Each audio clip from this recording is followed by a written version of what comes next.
মুর্শিদাবাদের মানুষ তোমাকে ভয় পায় এতই, খুন হয়ে গেলেও ভয়ে কথা বলতে পারে না। তোমার বউ কথা বলতে পেরেছিল? ফরগেট দ্য আদার্স, তোমার বউ ভয়ে কথা বলতে পেরেছিল? ভদ্রমহিলা মারা গেছে। আমাকে অরিজিৎ তার ভাই বলছিল, দিদি জানেন আমাদের খুব খারাপ লাগছে, এখন স্বামী স্ত্রী হিসেবে আমার বোনের নামটাও রাখেনি অ্যাফিডেভিটে, যেটা নমিনেশনে ফাইল করতে হয়। নাম আর নামটা দিতে পারতে, মারা গেছে তার প্রথম স্ত্রী। এটা তো তথ্য গোপন হতে পারে। প্রথম স্ত্রী, দ্বিতীয় স্ত্রী তুমি বলতেই পারতে, কোনো অসুবিধা নেই। তুমি যাকে ইচ্ছে যা ইচ্ছে করো পার্সোনাল লাইফে, আমার দেখার দরকার নেই।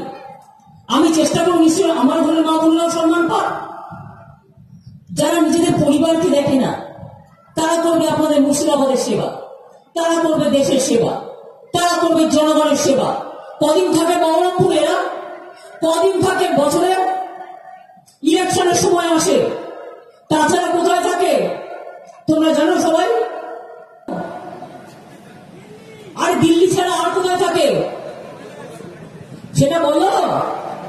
বলছে বৈদিক ভিলেজ, এটা ঠিক বলেছে। আমি ভাবছিলাম জানবে না, কিন্তু ঠিকই বলেছি, খবর রাখে। সুতরাং বেশি কথা আমাদের, বেশি মুখ না খোলানোই ভালো। তৃণমূল কংগ্রেস অনেক সাচ্চাভাবে রাজনীতি করে। আমি এদের সব লোকেদের কাছে তৃণমূল কংগ্রেসের সার্টিফিকেট আমি নেব না। আমি সিপিএম এর চেয়েও